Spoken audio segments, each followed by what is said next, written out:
무자일주 경술월주에 대한 동영상입니다. 사주 공부를 시작하면서 사람에 대한 특징들을 깨달아 나가고 싶었습니다. 사주에는 모든 사물을 음양으로 구분을 하고 다음으로 오행으로 5가지 특징목, 화, 토, 금, 수로 구분을 하고 오행의 상생상극 작용에 따라 십성으로 특징하여 이것을 조합하여 신강, 신약, 재물운, 애정운, 승진운, 사업운 등등을 대입하여 설명하게 됩니다. 처음 사주 공부를 시작할 때 사람들의 성향이 구분이 되듯이 예를 들자면 내성적이다, 외성적이다, 같이 저분은 장사하는 사람이야, 저분은 월급쟁이야, 저분은 사업하는 사람이야, 저분은 공무원이야. 경험이 많은 사람들은 그렇게 보면 특징이 있다고 하네요. 옷차림 말투 사용하는 단어를 들어보면 알 수가 있다고 합니다. 사주 공부를 하면 그런 특징을 알 수 있겠구나 싶었는데 아직 그런 단계는 되지 않네요. 무당들은 꼭 아는 듯이 여자 문제 때문에 찾아왔구먼, 아니면 부동산 이렇게 점을 친다고 그러잖아요. 그런 것을 신뢰하지는 않지만 완전히 부정하지는 않습니다. 실제로 이런 상담을 통해서 문제가 해결되는 경우도 있고 심리학에서도 그런 부분은 똑같이 실험을 한 경우가 여러 가지가 있는데 그 중에서 플라시보 효과라는 것도 약간의 유사성은 있습니다. 사주 공부를 하면서 사람들의 성향이 어떻게 구분지어지는지를 알고 싶어서 공부하면서 좀 알게 되면 영화 속의 등장인물들이 어떤 특징이 있는지 알고 싶었지요. 몇 가지 동영상도 만들어 보았고요. 그러다 실제 인물의 사주도 알고 싶어서 사주 분석을 해보았지요.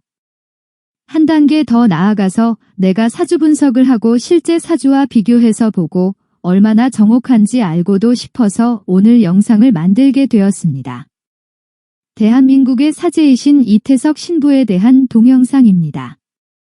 제가 공부를 위해서 이러한 동영상을 만들지만 영상을 만들면서 이분들을 좀 더 알게 되다 보니 저의 삶에도 무척 도움이 되는 것 같더군요. 아마 이 영상을 시청하시는 분들도 저와 같이 이분들의 삶을 알아가면서 도움이 되었으면 합니다. 이분은 부산에서 출생하셨고 10남매 중 9번째로 태어났으며 초등학교 2학년 때 아버지를 여의고 홀어머니가 삭바느질을 해서 어려운 형편에도 모두 공부를 잘 시켰다고 합니다.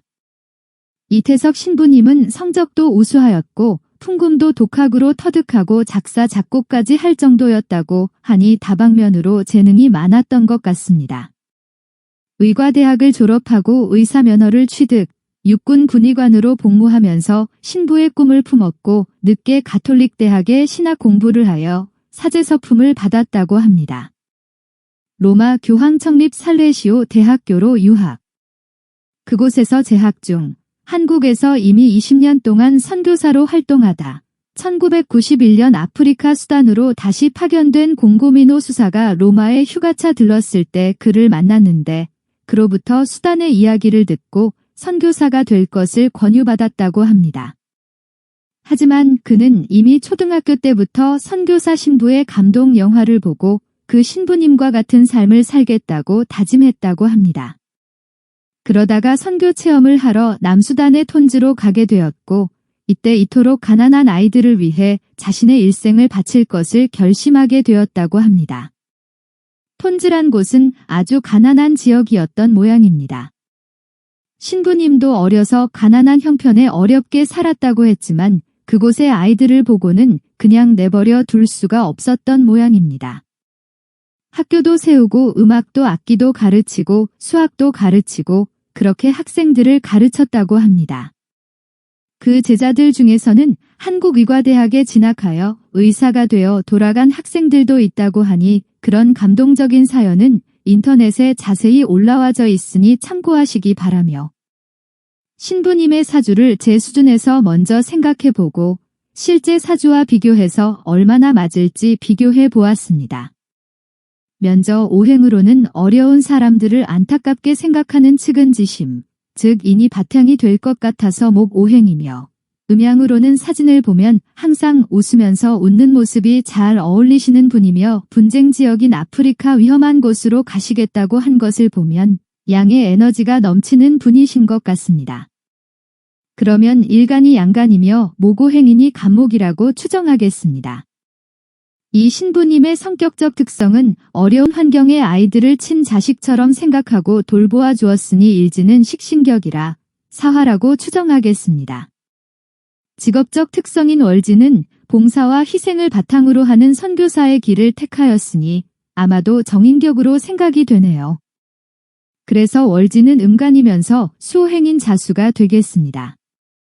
이제 이태석 신부님의 생년월일 1962년 10월 17일 양력을 기준으로 만세력 앱을 통해서 사주를 확인해보니 일간은 무토, 일지는 자수, 월지는 술토가 되더군요. 제가 추측한 일간, 일지, 월지가 모두 틀렸다고 볼 수가 있네요. 물론 월지의 지장간 속에 정인이 있으므로 약간은 맞았다고 할 수가 있을까요? 제가 여기서 말하고 싶은 내용은 틀렸다고 문제가 되는 것은 아니라는 얘기입니다. 왜냐하면 이태석 신부님의 실제 사주를 가지고도 제가 추측한 것과 같은 내용의 이야기를 도출해낼 수가 있기 때문입니다. 아니, 어떻게 사주가 다른데 같은 내용을 도출해낼 수가 있다고요? 그것은 말이 되지 않는다고요. 아닙니다. 평행이론이란 것도 있지만 사람의 심리 속에는 모든 성향을 다 가지고 있습니다. 심리학에서도 여러 사람을 대상으로 심리검사지로 실험을 하고 나서 대상자들에게는 알리지 않고 심리검사 결과지는 그냥 무작위로 나누어 주었다고 합니다. 그리고 그 결과에 대해서 본인과 일치하는 것 같은지 확인해 보니 대부분 그런 것 같다면서 긍정적인 답을 하였다고 합니다. 사주란 것도 상담의 도구이지 결과는 본인이 만들어내는 것입니다. 저도 사주 상담의 기량이 커져서 많은 사람들에게 만족감을 줄 수 있는 상담가가 되었으면 합니다. 영상 시청해 주어서 감사합니다. 항상 행복하세요.